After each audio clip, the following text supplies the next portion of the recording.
Alright, so one of my favorite tools to use around the shop is my forklift.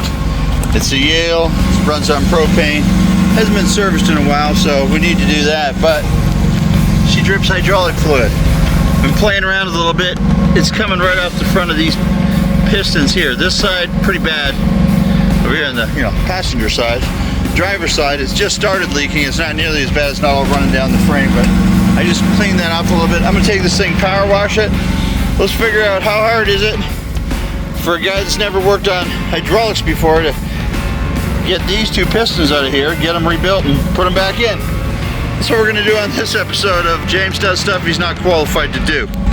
I mean, really, what could go wrong? I'm a little bit worried about the weight of the boom. She's heavy. So I gotta be, careful. Safety is number one around here, right? Yeah, we're gonna be careful. We're gonna pay attention to what we're doing. We're gonna get into this together. You're all gonna yell at me down in the comments about how I'm doing it wrong and what I should be doing, and that's all right, because by the time you see this video, it should be fixed. And if it's not, well, just won't post the video and you'll know nothing about it. Thanks for being here. Appreciate you coming back. We work on all kinds of different projects over here at the channel, and I appreciate you tuning in and seeing what we're up to. So the easiest way to work on one of these things is to pull the floorboard up, and floorboard lifts up. You gotta take the fuel pedal off the fuel rod over here. So now when you drive it, you gotta, this and this. But that's okay. I forgot I had one thing to do with it before I cleaned it up. So but it's all grimy down here. Let's get this thing cleaned up really nice. I'd like to see if I can figure out how to drop the oil, do an oil change on it while I've got it open. But then we're gonna figure out how to get this boom separated from the pistons that connect down in here. They're just pins. They got a cotter pin in the end. Pop the cotter pin out, the pin comes out the side.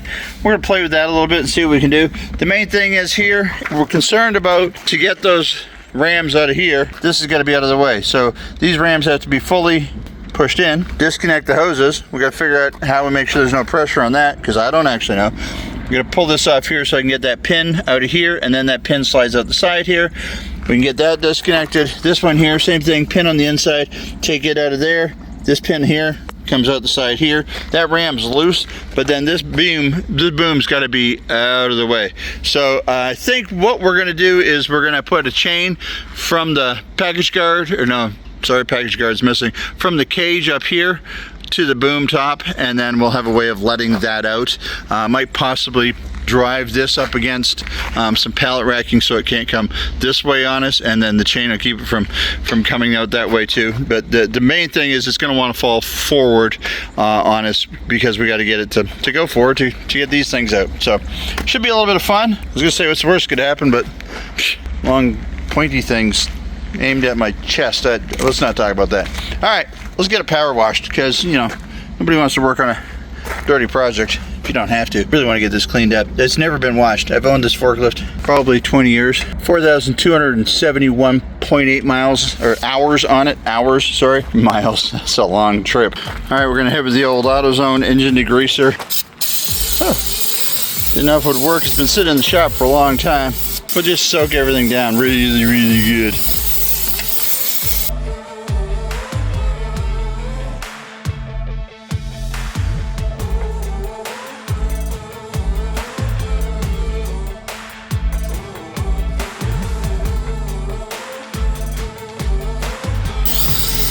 I'll have to re-grease all this here once we get it cleaned up, but it's a little too dirty to work on, frankly. It's pretty disgusting.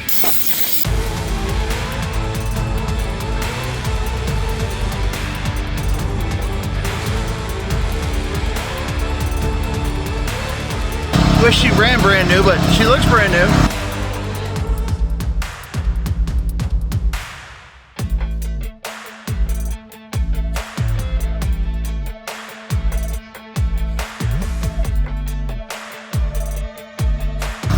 Done, just air.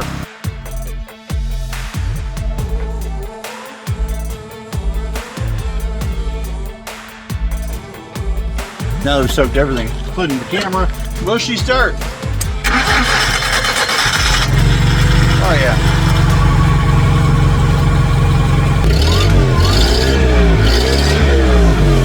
She starts and runs just fine. I'm just gonna let it sit here and drip dry for a bit, and then we're gonna bring her back inside, let it leak hydraulic fluid all over the floor. Hopefully for the last time. It'll be a lot nicer to work on it tomorrow. So today's idea was get it cleaned up, figure out where the problem is, diagnose, assess. And then I'm gonna jump on the old interwebs and figure out, is there a place near me that rebuilds these cylinders? How stupid is it to try to pull these cylinders out when they're attached to that boom? I don't know what I'm doing. So, this never stopped me before though, has it? We just jump into everything, we don't know what we're doing. Let's put the power washer away. I think now I'm gonna go in and weld a little bit on the Chrysler 600 ES.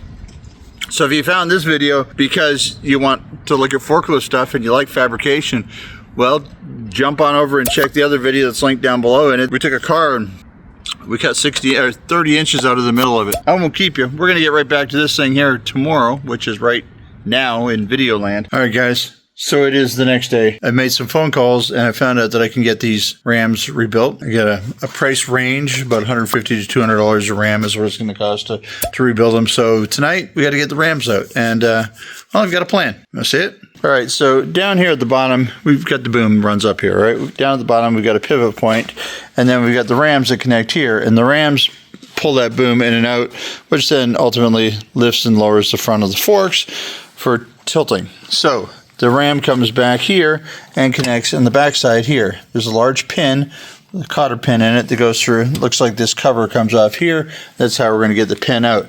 My plan is I've got the boom pushed all the way forward right now. I'm going to tie a strap from there to there. All right. Then I'm going to pull these two pins on the front. Then I'm going to try to use the hydraulics to pull these Rams back in and make them as short as I can. Then I'm going to come back in here. I'm going to pull the back pin. I'm going to try to undo these two lines. There's a front line and a back line.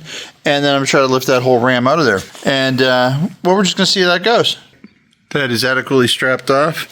Now we're coming down in here and we're going to get the cotter pin out of there. So you can see that one on that other side. A little bit easier. So I'm going to twist this pin around here so the cotter pin's where I can get to it, and we're going to try to get that pin out. Okay, so once I got the cotter pin out of this side here, I thought I'd just be able to drift the pin out. I think it's threaded. It's 1.25 inches. I've got an impact gun on it. It's just coming out real slow. See where the cotter pin goes through? It's slowly coming this way. So I think it's unthreading. I haven't seen any threads yet. I don't know. But I'm going to keep working at it. I'm at the wrong end of the shop. I got the little compressor running over here. So it looks like what happens is you put an 1.25 inch impact on here and it threads out. I'm going to keep trying on this side and then I'll show you on the other side. All right, so there's your pins that you want to get out. It turns out they are not threaded even though they have a hex head on them. But they are an awfully tight fit, and you can see they've got a little bit of rust built up on there. So just a lot of spray juice to lube them up and get them out of there. This tool right here will be your friend, hitting them from the back side, and you don't have to worry about messing them up at all because they got that flange on them there where it's tapered in, so you're not gonna mess it up for putting it back in. So that there got them out of there. And then next we're working down in here trying to get these pins out. Now these pins aren't tight at all. They spin quite nicely in there, loose, and I like that. When they built this, they didn't quite line up the hole for the bolt. Doesn't look that bad there, but it's about 1/8 of an inch. The bolt's too high, won't come out of that hole. That's gonna be fun. I mean, a die grinder and cut that hole a little bit bigger. I don't know what to do on this, so still playing with this one. I'll let you know what I figure out. I don't know if looking at it from another angle you can see better, but that pin is not coming out of that hole. All this is welded solid, and it's welded solid to the frame. There's no suspension in here. There's no body mounts. There's nothing like that. So there's no way to, lift the engine up a little bit, lift the body up and let the engine settle. There's just no way to do that I can see. We got ourselves a Milwaukee hole dozer, and what we're going to try to do is we're going to try to make this hole just a little bit larger up near the top here, okay? And give us some room to get that bolt out. The other thing is it's got a hex head on it. It's not a bolt, it's a pin, but the hex head on it so you can get a pry bar on there and kind of get it turning to help it wiggle itself out. We're going to see if we can't get through it, and I'm going to make a template of this little area here because I want to be able to just template this here. I'm thinking once we get this one figured out, that template will probably go to the other side and it should line up. I think they're symmetrical. That just saves us a little bit of time. That, and this has a pilot bit in the middle of it. Obviously we can't use a pilot bit because the pilot bit would end up having to go into the pin. So when we can't use the pilot bit, we want to hold this bit straight because it's going to want to walk all over the place. So I'm going to show you how to make a little template for that. You can see here how the pin is up, not centered in the hole, and I know it looks like it would come right out. That's just a shadow. Trust me, it's a shadow of the thickness of the steel here. That pin is up probably 3/16 of an inch too high to come out. It would be a pretty tight fit to come out of that hole if it was centered properly. You can see how much of a gap I got down here. That's what I'm talking about right there.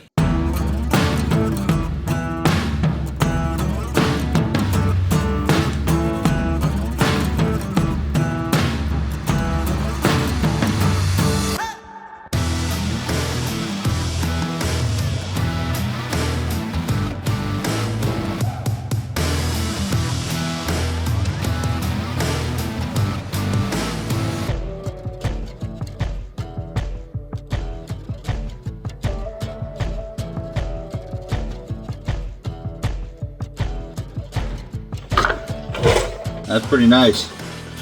So put a clamp on there so it doesn't move around. Get cutting. Use a little PV blaster in here to help make that drill bit feel a little bit better about what it's about to do. Now that'll hold it right where I want it.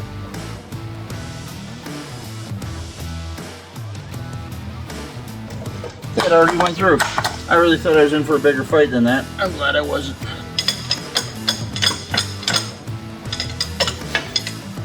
There we go. That's that rear pin.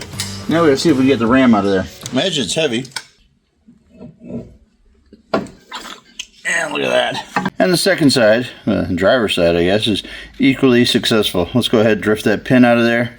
Get this second ram out. Now on this side over here, I'm taking the lines off after I get the ram loose because a little harder to get to the lines on this because of, well, the brake assembly is all in the way here and you can't quite get a wrench on that line the same way we did on the other side. So I'm going to lift that ram up a little bit, try to loosen the lines once I've got a little more clearance. Alright, that's them. They look like they're pretty much identical. That one's clocked a little bit different. It came off the passenger side. The one that's straight came off the driver's side. So just so I remember for later. Well, I've got this open. I'm going to figure out how to do an oil change on here. I don't know, it's got a drain plug on the bottom. I know you can't get really under it. Let me find out. Might have to do a little suction pump and clean it out from there. Just realized the 522-00 would be the date of the last oil change. So that was almost 26 years ago. We're going to go ahead and change that filter out, and then I got to figure out where the oil filter on the engine is back here. I think I've had it serviced more recently. I hope. Well, there's our air filter. Well, that looks expensive, so we're going to put that right back in. Let's see, it was made in the USA. I don't see a date on there. It's a Wix. I like that. So it's going to be good. I'm going to clean up a little bit of this just surface dust off of here. But actually the filter looks really good. You can shine a light through it. So we're going to keep that back in there. Going to be topping her up with some 1540 heavy-duty diesel oil. Works well on these propane engines as well. Well, I'm going to do this without spilling it. Alright guys, it's 2 days later, we're back in the shop. I've got my rams back. So they just came back from the repair shop. They redid the seals in them. Could I have figured out what the seals are, rebuilt them myself? I'm sure some of you are going to say, you know, those things are pretty easy to rebuild. Why didn't you just do it yourself? Well, I had a busy weekend. I had a lot to do. So I let a pro do it. I haven't done it before. I lift a lot of weight with this forklift on a regular basis, and other people use it as well. I don't want anything to go wrong. I don't want anybody to get hurt. So on my own projects, yeah, I do other stuff. But this forklift I let other people use, and I don't want anybody getting injured because of something I did wrong. So I'm going to let somebody else do that. They already rebuilt them. Let's go ahead and reinstall them. So I had tagged them, and this is the one that came out of this side here. So we're going to go ahead and reinstall it in here. Remember the ram end of it here was the end that came out to here through the front of it. So we're going to feed it back in the way we took it out. Drift our pins back into there, new cotter pins, reconnect our hydraulic lines here, and do the other side. Alright, so when they return this to me, I'm just noticing these hadn't been torqued down in here yet. They were facing the right way. So let's put a wrench on that. All 4 pins were the exact same. I'm going to put a little grease on those though, just keep them lubed so they don't dry up. We're wanting to get these installed before we hook up the lines because we can still pull the rams in and out once they're hooked back up to the hydraulics. They won't move so easily. Putting a little WD-40 on that. Alright, it looks like maybe the boom is stretched that way. Just remember we put that strap on there to hold it. It looks like maybe it's leaned forward just a little bit beyond where it's supposed to lean forward because the holes won't line up. So I think what I got to do is undo my ratchet strap, pull back on it a little bit more, tilt that boom so it's within the operable area. I am gonna put the other ram on the other side first. Well, it's kind of leaning this way and I got a little more space. Hold the front out.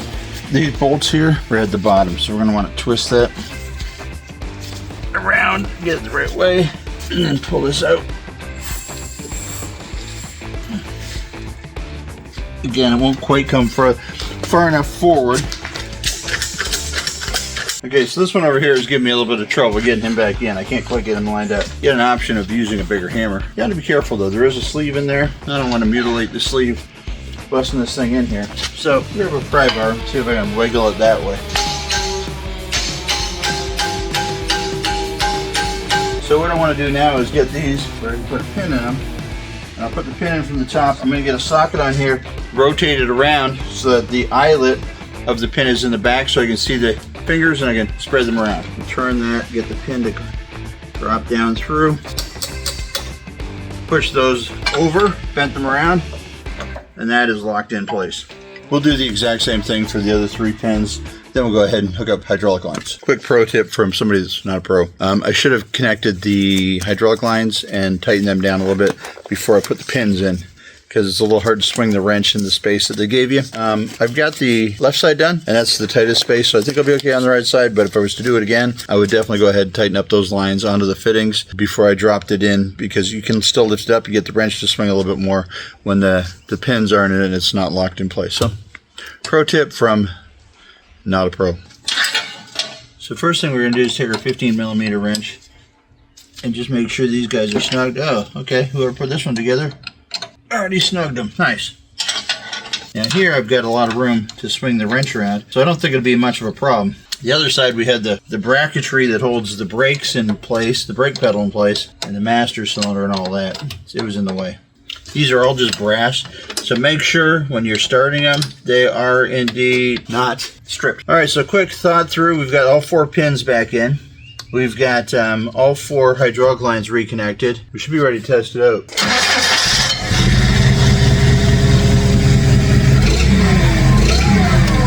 Okay, so the good news is there's no immediate leaks visible. There is air in the system now though, so we're going to cycle it a few times back and forth and then check it for leaks again. Because if there's air there and the air is coming out, it might not look like a leak right away. Remember, when you seal something out, the air has to leak out first before the fluid gets there. You don't always see or hear the air coming out. Doesn't mean you don't have a leak. So just double check everything. So the easiest way to do that is to cycle it back and forth. I'll keep the pallet close to the ground in case it does hit a pocket and it drops or something. I'm not exactly sure how hydraulics work that way, but I know I have to cycle it a few times to get any air back into the tank and out of the system. Make sure my rams are full of fluid. When I pulled them back, they came back immediately. When I went to extend them back forward, it took a while, and then they started to go forward as well. So we're going to take our strap off the top. We're taking it for a test drive of sorts.